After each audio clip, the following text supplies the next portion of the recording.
بسم اللہ الرحمن الرحیم۔ گرم وظائف چینل پہ آپ سب کو خوش آمدید کہتے ہیں۔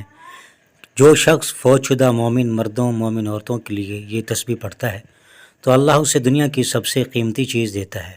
امام الانبیاء فخر دو عالم صلی اللہ علیہ وسلم نے فرمایا، جو شخص فوت شدہ لوگوں کے لیے نماز کے بعد تسبیح پڑھتا ہے اور ان کے لیے دعا کرتا ہے، اللہ تعالیٰ اس کو دنیا کی سب سے قیمتی چیز عطا کرتا ہے، اور وہ چیز ہے۔ اس کے متعلق کچھ روایت اور وضاحتیں درج ذیل ہیں۔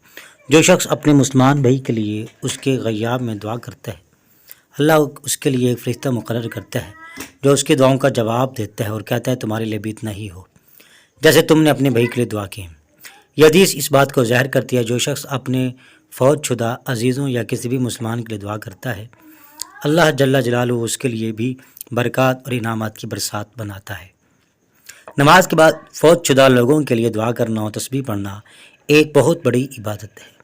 اس کے ذریعہ انسان اللہ کے قریب آتا ہے اور اپنے گناہوں کی معافی اور فوت شدگان کی مغفرت کے لیے اللہ سے مدد طلب کرتا ہے۔ اس عمل سے انسان کو بے شمار روحانی اور دنیاوی فوائد حاصل ہوتی ہیں۔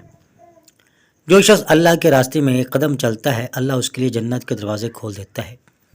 جنت دنیا کی سب سے قیمتی چیز ہے کیونکہ یہ اللہ کی رضا اور خوشنودی کا حاصل ہے۔ جو شخص اپنے فوت شدہ عزیزوں کے لیے دعا کرتا ہے، اللہ اس کی نیکی کو قبول کرتے ہوئے اس کے لیے جنت کے دروازے کھول دیتا ہے۔ جب ہم فوت شدگان کے لیے تسبیح اور دعا کرتے ہیں تو ہم اللہ کے سامنے اپنے دل کی دعائیں پیش کرتے ہیں، اور اس کے بعد جو انعام ملتا ہے وہ جنت کی صورت میں ہوتا ہے۔ قیامت کے دن جب انسان اپنے اعمال کے مطابق انعام پائے گا تو اللہ کی رضا اور جنت کا مستحق ہوگا۔ کہتے ہیں قرآن و حدیث میں جنت کی فضیلت بار بار آئی ہے، اور فوت شدگان کے لیے دعائیں کرنے والوں کو بھی اللہ تعالیٰ جنت کا انعام دینے کا وعدہ کرتا ہے۔ نماز کے بعد فوت شدہ لوگوں کے لیے تسبیح اور دعا کرنا ایک عظیم عبادت ہے، اور اس کے ذریعے انسان اللہ کی رضا حاصل کرتا ہے۔ حدیث کی روشنی میں یہ ہے کہ جو شخص اپنے فوت شدہ عزیزوں کے لیے دعا کرتا ہے، اللہ جل جلالہ و عم نوالہ اسے دنیا کی سب سے قیمتی چیز یعنی جنت عطا کرتا ہے، اور دنیا میں اللہ اس پر اپنی رحمتوں کی برکتوں کی بارش برساتا ہے۔ اللہ اس پر آنے والی کسی بھی بڑی مصیبت کو ٹال دیتا ہے۔ تو اس لیے ہمیں اپنی فوت شدگان کے لیے دعائیں کرتے رہنا چاہیے، اور اللہ سے ان کی مغفرت اور ہماری اپنی جنت کے لیے دعا مانگنی چاہیے۔ ناظرین، جب بھی نماز پڑھیں یہ تسبیح لازمی پڑھیں، سبحان اللہ و بحمدہ 101 بار یہ تسبیح پڑھ کر انہیں بخش دیا کریں، کیونکہ یہ اللہ کی سب سے محبوب تسبیح ہے اور اس کو پڑھنے کی بہت زیادہ فضیلت ہے۔ ناظرین کرام، جب کسی فوت شدہ شخص کے لیے دعا کی جاتی ہے تو وہ اس بات سے خوش ہوتا ہے اور اس کے لیے دعائیں کرنے والا بھی اللہ کی رحمت کا مستحق بن جاتا ہے۔ جب کوئی شخص اپنے فوت شدہ عزیز کے لیے دعا کرتا ہے تو وہ فوت شدہ شخص اللہ کے حکم سے اس دعا کا اثر محسوس کرتا ہے۔ ناظرین کرام، اور اللہ کی طرف سے اسے اس دعا کا انعام ملتا ہے۔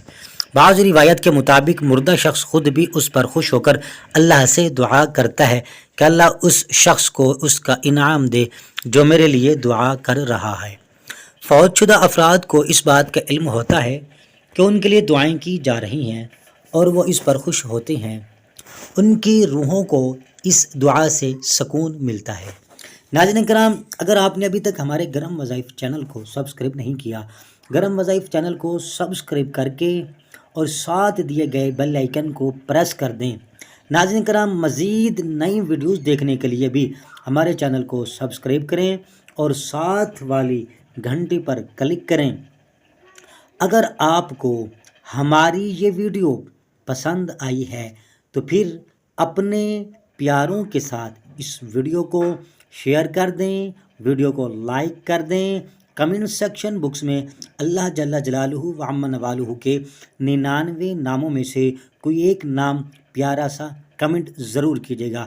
ناظرین کرام، اگر آپ اپنے کسی فوت شدہ شخص پیارے کے لیے دعا کروانا چاہتی ہیں تو کمنٹ بکس میں اس فوت شدہ شخص کا نام لکھ کر کمنٹ کر دیں۔